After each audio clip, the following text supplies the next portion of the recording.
Mr. Hand. Yes. I can hear you well. Mr. Grumpy. President. Grumpy. Go back to your seats, please. We're going to start. All right. All right. Let's start the Budget and Finance Committee meeting. We have Ms. Mota, Mr. Hendricks, and myself who are in the committee, and we have Mr. Robinson and Mr. McLean joining us. So we're going to start with, you ready? Yeah, we're going to start with Bill 12. We have two bills, and we're going to talk about the December 3, which is the last of the Decembers, and we're going to talk about the budget and finance, the budget finance report from March 2018. So, Mr.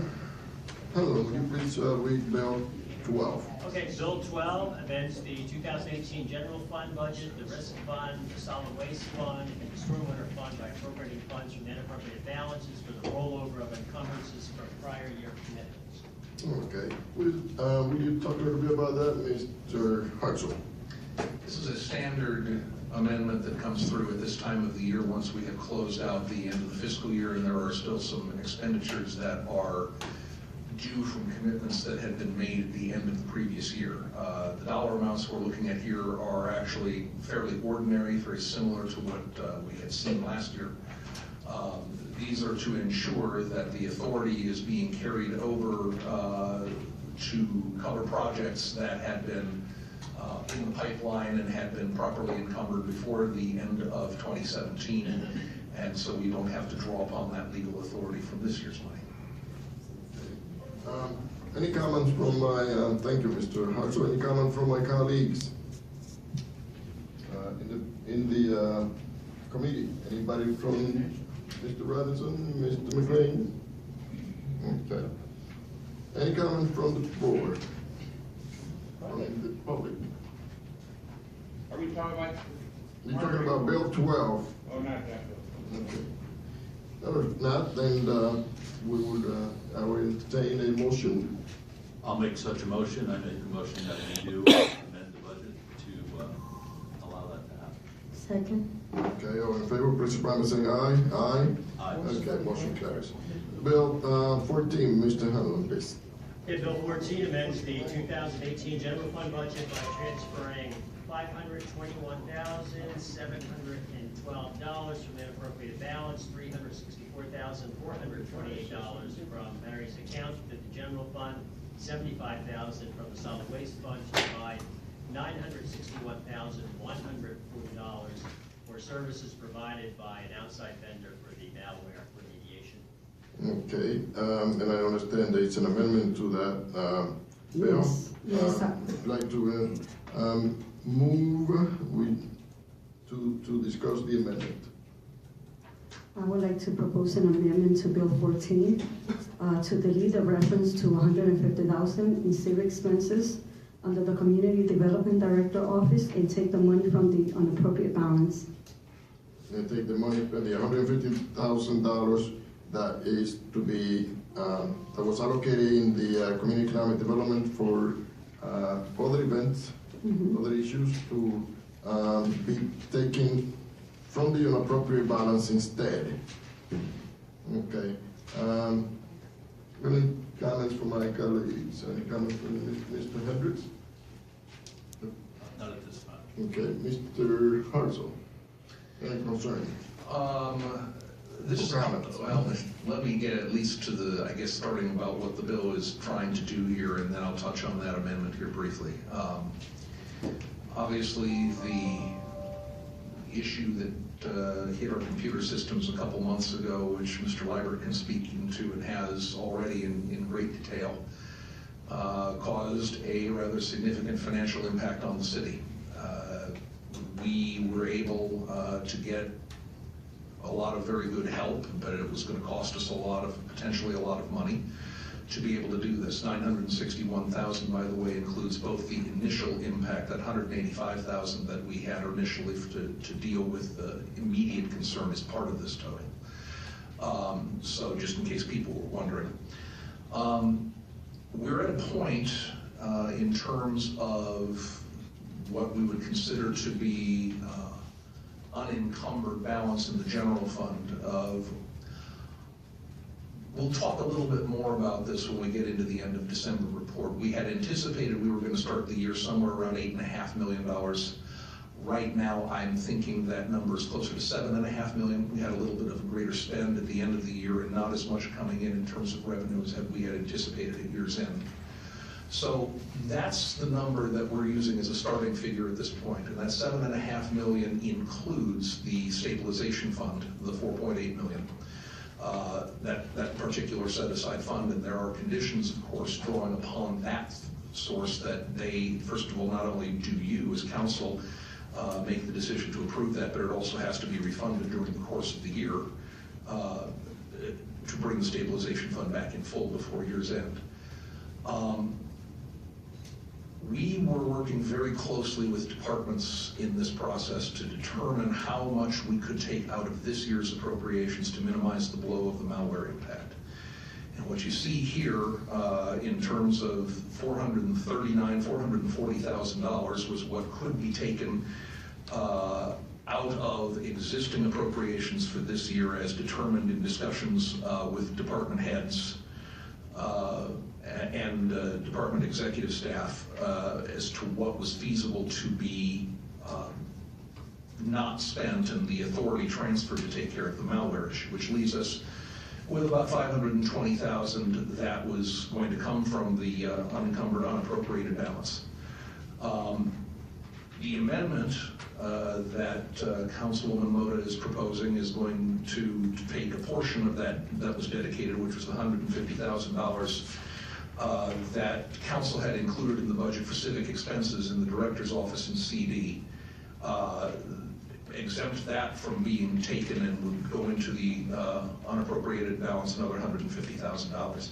That's a policy decision to make. I'm just laying out in terms of where we're at in terms of dollars at this point. And from a programmatic point of view, I don't have an opinion on it. I'm just laying out what that's going to mean is that we would go further, that much further into the unappropriated balance if we pursued it. And that's.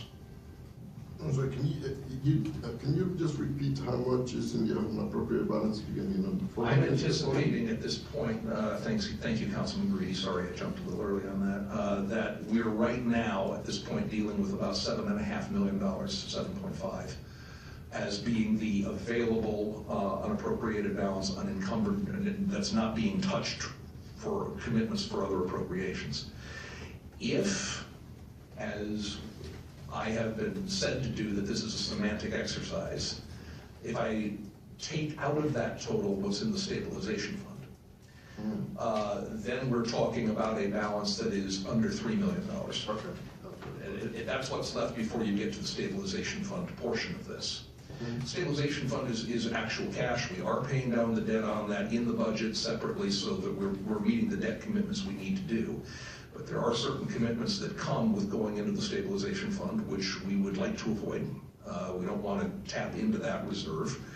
And so we have right now, probably less than $3 million that is available outside of that fund. We are going to tap into it already for $512,000 as a result of this. And so that's where that fits at this point. Okay. Thank you. Can I say something? Sure. Well, we allocated that money for community engagement. I mean, I do understand that we have an emergency going on, but the reality is the whole $150,000, I mean, then what? It is extremely important for us to continue to build the community engagement. It is important also to have events, to have the community, connected. So I still think that $150,000, I mean, we're not gonna have anything. And originally, it was allocated for that. If I may, I have no programmatic dispute with you at all, Councilwoman Mota. I'm just laying out from the financial standpoint of why that was considered to try to minimize the amount of the unappropriated balance that we had to touch. nothing from a program tax standpoint was intended to be said on that. Yeah, he's just giving us information on where we are. Mr. Robinson. Thank you, Mr. Green. Just a point of order, Mr. Chairman. I have several questions about the actual substance of the money that's being taken from other accounts. If you would prefer, I can ask those after you guys vote on the amendment, or I can ask those now. It's entirely up to you. Is it related to the $150,000? It's tangentially related to it because it's an argument about the total funding and some actual existing If it is programs. related, yes. Yeah, so it relates to the whole bill, I should say. Okay, go ahead. All right, thank you, Mr. Chairman. Mr. Hartzell, when you say $7.5 million, that does not include the $521,712 that's included in this bill from the unappropriated balance. That is within the $7.5 million. Right, so it's further down. we'd be talking $7 million then. Yes. And when we remove the stabilization fund, we're actually talking then $2 million. Yes. What's the standard government accounting for how much money we should have on hold in case of an emergency such as this? The Government Finance Officers Association has set a standard rule that about 2 months appropriation is a good standby to have in reserve. So based upon our size of our budget, which in the general fund is close to $110 million, 2 months on that runs you about $18 million. Right, and we're talking about removing the stabilization fund, $2 million. Yes. Now, if we include it, we're still talking only in the neighborhood of $7 million, which is still $11 million short of that amount. Correct. Okay. I had 1 or 2 questions about the money that was removed, just because I want to get a sense as to what we're looking at in terms of remaining balances in some of these accounts for some things. Specifically, the $50,000 taken from the 90346 account, the reduction to demolition and building standards. I just wanted to find out, are we talking about, is that the total amount, how much is remaining? Simply because if we have an emergency situation where we have to demolish a building, if we have the money to do it, is my question. Thank you, Councilman Robinson. Our staff was working very closely with each of the departments about what was feasible without imperiling the actual operations of the city when we went through these. I don't have the data immediately in front of me to speak to this. I do know that that conversation was had with CED and its executive staff to make that determination that this could be made available. If I can address that, I think last year's appropriation for that was somewhere around $195,000, and I would hazard to say they might have spent half of that, maybe a little bit less. Okay. I would certainly, because there are always unknowns there, that was certainly a reasonable amount of money to budget. I think historically, though, they haven't come close to the spend. So, $50,000, I think, was a very thoughtful amount on the part of the administration. Thank you, Mr. Glazer, for helping answer that question. Okay, moving to the streets department, where we're looking at $52,500 taken from the temporary wages account, and that would lead to not hiring 3 part-time MW2 workers in streets. Is there a concern, because I know we have a relatively aggressive schedule for paving this summer that Mr. Messinger has come up with, is there a concern that that's going to cause a lot of overtime issues then? Very good question, Councilman Robinson, and I was not made aware of any of those. That doesn't mean they don't exist. This was, again, as part of our overall conversations with the department heads as to what they felt comfortable without imperiling operations they could do. Okay, and then I just have 2 more questions concerning these, which is the training money from the Parks and Recreation Department. Does that deplete their accounts, or does that leave them? And from the general tenor of your answers, I assume it does not deplete their accounts? I will get back to you to verify that by the time we come back at 7 o'clock. I don't think it does, but I will have the detailed budget in front of me, and I'll make sure I have that number for you. Okay, and then the last question I had was regarding the other contract services in the fire department. It's twofold. One, with the aerial ladder testing, since we only have 1 functioning aerial truck, I know we have a reserve, but it was a question as to, is it $1,000, which is not a lot of money in the grand scheme of things, but we all know that fire's budget is very close to the mark. So that, a question as to how imperative that $1,000 would be, and then also The $2,500 for fleet upgrades and vehicle ply movement repairs. The concern I have is with the ply movement repairs being that this could be a long-term health cost, since we're looking at something that is an employee welfare and health issue. So again, if we're talking $3,500, I didn't know if that was something that we could look at restoring, if need be. If it's not something that Chief Laubach is concerned about, then that's a different story. But I guess the general tenor of my questions is, we have existing programs here that we're taking a lot of money out of, and if we're gonna look at returning any money, I guess for myself, I'd be more comfortable with looking at existing programs than a grant program that's not been started yet, and something we could look at. So I was getting to the idea of how these decisions were made, and also making sure that we're leaving enough money in these accounts to do. And we tried to the maximum extent possible to see what could be pushed into another year out of those expenses. And I don't think we found, the 150,000 for Civic is definitely, as Councilwoman Moda put it, a very important issue. Out of everything else that we had seen as far as existing operations, we probably took about as much as we thought that we could for the course of the year, the other 210,000 or so. So we gave it a good scour. Okay. Once again, if I can add some clarity. Regarding Parks and Rec and in their 34 account special events, I think last year they spent a significant chunk of that on sending someone to a special events school. I don't believe, you're laughing at me, I know that. But I have a wry grin on my face. I don't know if they're going to repeat that, and I would expect that the funds, $2,000, would certainly be available.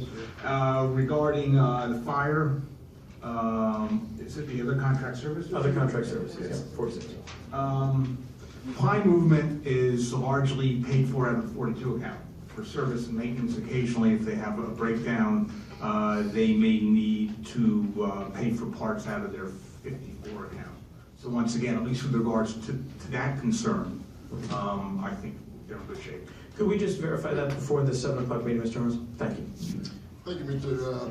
Gibbon. Thank you, Yes, Mr. no, Robinson. thank you very much, Mr. Green. Both of you. And that clears it up a little bit. What we're going to do is, in regards to the amendment, this amendment has to be brought up at the regular council meeting. Okay. So I'm going to give the public an opportunity to speak about it, and then we can move forward. Any comments on this? I actually have a question. Okay, I'm sure Mr. Hertzman will let you go first, Yeah. but. Of course, you know that. Go ahead, you can go. Okay. So, you had a community and economic development committee meeting last week, it was canceled, is that right? No, Thursday, April 12th? No, we didn't have a full committee meeting. And when I looked at your agenda, it looked like you were gonna accept $25,000 from Riley back into your general fund for some. I can speak to this. Go right ahead. Mr. Robinson is the chair of the committee. The meeting was not canceled. We did have the meeting Okay. on Thursday, and we did accept it as $25,000 that was given. This was a deal that was worked out with the zoning board and the historical architectural review board to provide for a historical study of Hamilton Street I in read it. total. I saw it. Yep, so that is on the agenda. It was passed forward favorably from the committee, and it is on the agenda this evening. Okay, so I don't know if I can do it now or I should do it later. I want to see that $23,000 of that money go to the warming shelter before you get that money. Because they've been waiting on that money. And Well, it's that would only be- fair that they not Yeah, continue to wait. that would probably be part of the amendment, the $150,000. No, that would be, that's actually a bill on the agenda on council Oh, that is? tonight, Okay. Chairman. Okay, so I should just wait. So we can- Yes, it's at tonight's, at the meeting We're tonight. to the Yep. meeting at 7 o'clock. Okay. Sorry, I thought you had something to do, I thought you were trying to relate it to the $150,000 amendment. Thank you, Chairman McCready. Number one, the fire financial plan, as you done it, you agenda this evening. Okay. You said you were gonna have it this evening. Are you talking about the amendment for the $150,000? The charter says there should be an annual 5-year financial plan presented by. Well, we're not there yet, we're not there, we're on bill. I know, but I look at the agenda, I know, so I'm getting to the bill. And I wasn't able to speak on Bill 12, but I was looking for my charter. The charter reads differently what Mr. Hartzell's doing. You cannot transfer the unencumbered balances like he did. The charter reads, it goes in beginning fund balance. You have to follow the charter. Voted of Allentown, 1995 was it, a rainy day, voted on a charter, and the charter reads differently what Mr. Hartzell was saying. You guys gotta start following the laws, and the law doesn't read what Mr. Hartzell said, okay? Number one. What are you referring to? I'm sorry, I kind of lost The it. charter reads, any unencumbered balance, any balance at the end of the year is transferred to the opening fund balance of the next year. Yeah, Not what he's doing. that's what he's doing. No. What is he, what are you alleging that He's he's trying doing? to get different account numbers. That's the way the ordinance reads. How's the ordinance read? I think that's a discussion that, How's the ordinance read, Mr. Hartzell? Are we looking at Bill 14? now we're looking at Bill 12 still. Bill 12. All right, if we're going to talk Bill 12. On the amendment of Bill 12, hold on a second, now I got it. Bill 14, I'm sorry, Bill 14. Well, I'm not sure if that's where he's going with this. I think he's trying to go back to Bill 12 and make it a statement that the rollovers of 2017 appropriations are somehow illegal, and that's a very different statement. That is right, that's illegal, Mr. Hartzell. We have a charter. It's not what you say we do, it's what we do by the charter. The vote of Allentown adopted the charter, they didn't adopt Mr. Hartzell. So, okay, that's out of the way. Okay, Mr. so you okay? Louis Hirschman, 405 North Gilmer Street, east side of Allentown. And my question is, how much, are we gonna spend any more money than $961 million, 600? Is there any money gonna be spent more than? I don't think so. So now, that's what the total amount is, right? $961,000, 140, that's what, At the end? that's what the total amount is, what you looking for? Which, the 900, the agreement for the malware? Yeah, for malware. Yeah, that's the total amount. That includes the initial intervention, plus all of the work to try to make sure that this doesn't happen again. This is the total package, 961,000. Mr. Reedy, as you know, when I served on city council, we would always receive budgets, and the bottom line always had unencumbered. So how does Mr. Hartzell know we have 500 and some thousand unencumbered? If the budget doesn't present this, you adopted a budget, and I can't tell. I can't see where he finds 500 and some thousand. I asked that question and he has an interest in that. I mean, I paid $30 to look at something that's black and white, it ain't there. Yeah. When we presented the budget to council, and maybe we should, I don't know in the final version of it if we included that over, but the budget that was presented to council for 2018 showed that we had a $10.3 million general fund balance that we had in place at the beginning of 2017. If that sheet of paper did not end up in that piece of paper, I don't have a problem sharing that one around with you folks. I'd be very happy to do that. But it was from that basis that we made a determination that we were going to have a $3.6 million budget deficit this year, or for 2017, which would 10.3 minus 3.6, that gets you to 6.7. We didn't spend as much as we had budgeted in terms of that deficit, and so based upon that figure that was based upon the CAFR and everything else for the start of 2017 at 10.3, and knowing what we have spent so far this year, I'm giving a reasonable estimate that we enter 2018 at 7.5 million, and I will have an exact figure on that once the CAFR is complete. Mr. Chairman, I think your time is up, Mr. Hirschman. huh? Your time is up. You have one more minute? No. Why not? I give you 30 seconds. I give you 30 seconds. How about that? 30 seconds, okay. Mr. Hartzell says about certain things, if you look at the financial report for 2017, expenditure exceeded revenue by more than $3 million. And Mr. Hartzell was saying, I think council got to hire an attorney or somebody, or an accountant, or a CPA firm, or somebody to look at these numbers. I don't know if this is another fake budget that we put together as we did the prior years when we balanced the budget with land sales. Let's apply that. Thank you. Thank you, Mr. Hirschman. All right, anybody else? We're still on Bill 14, okay?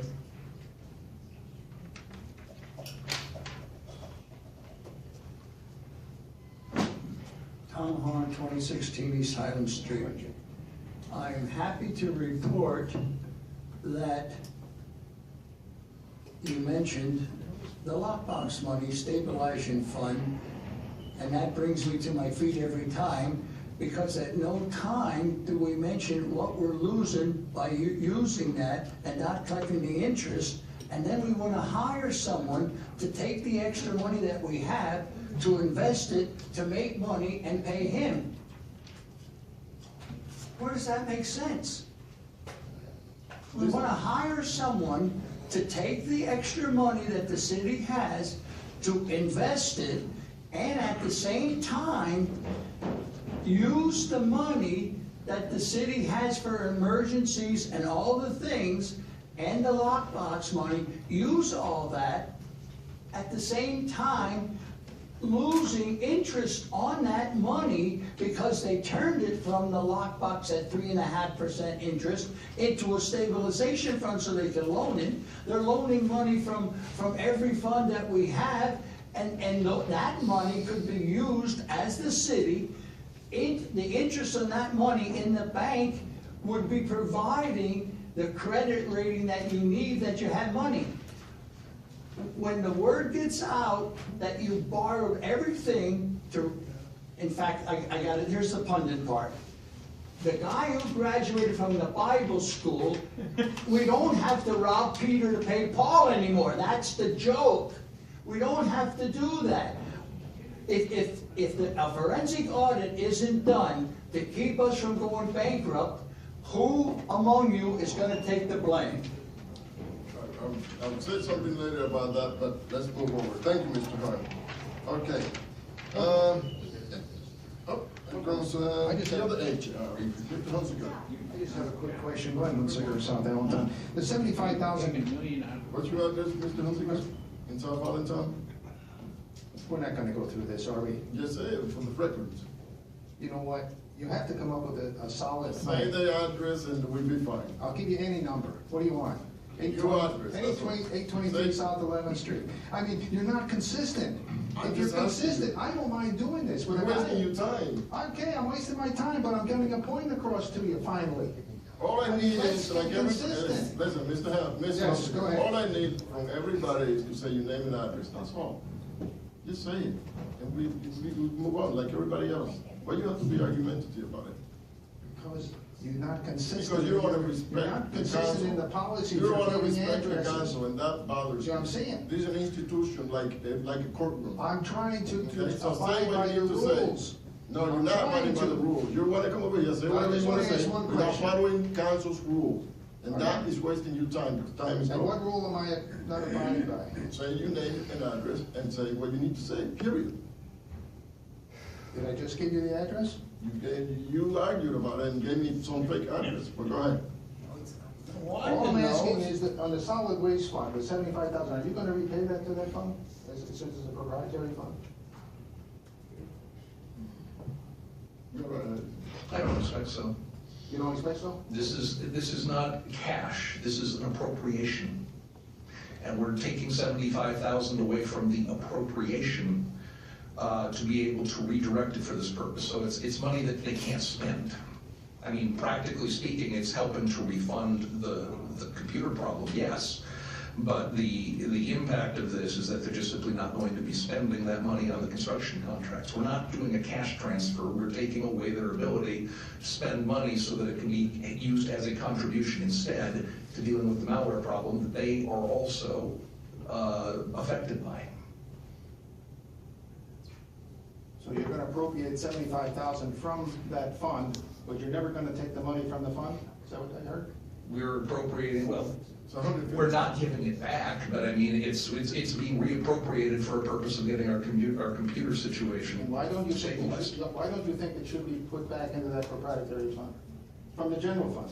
They benefit, several of the funds in the city benefit as much as the general fund from having to fix this problem. But isn't that from the general city charges? That's why you make general city The charges. general city charges deal with the expected administration that we have during the course of the year. It doesn't expect a malware blow up that happened to the extent that it did. And what you're saying is you should be applying consistent percentage across all the general city charges accounts in this We did. particular event. That's a very good, interesting point, but we wanted to be sure in this case that we were taking away from appropriations that couldn't be spent, and that's done a little differently. Thank you, Mr. Hunziker. Okay. Anybody else in the public? If not, I'd like to hear a motion to move this anywhere, council, full council, anywhere you want to, so any motion.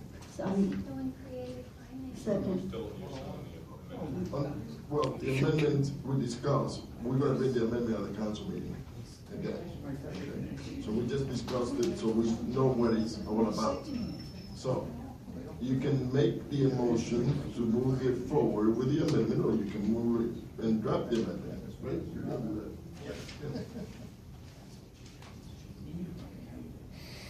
Or you can table it, which I don't recommend.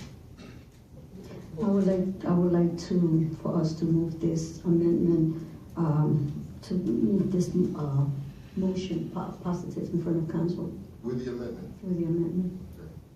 Mr. Hendricks, any way you wanna look at it?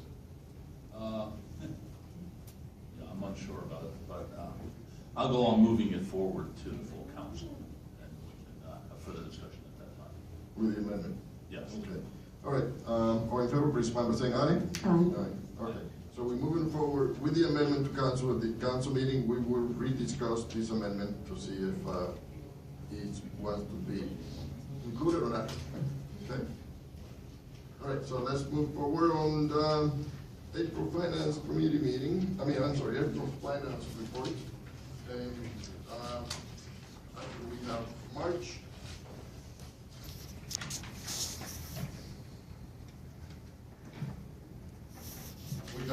Let's talk about December first. December 3, which is the last of December. Can you give us a rundown, Mr. Hart? So I know you talked about you ended the year with a 2.5 deficit.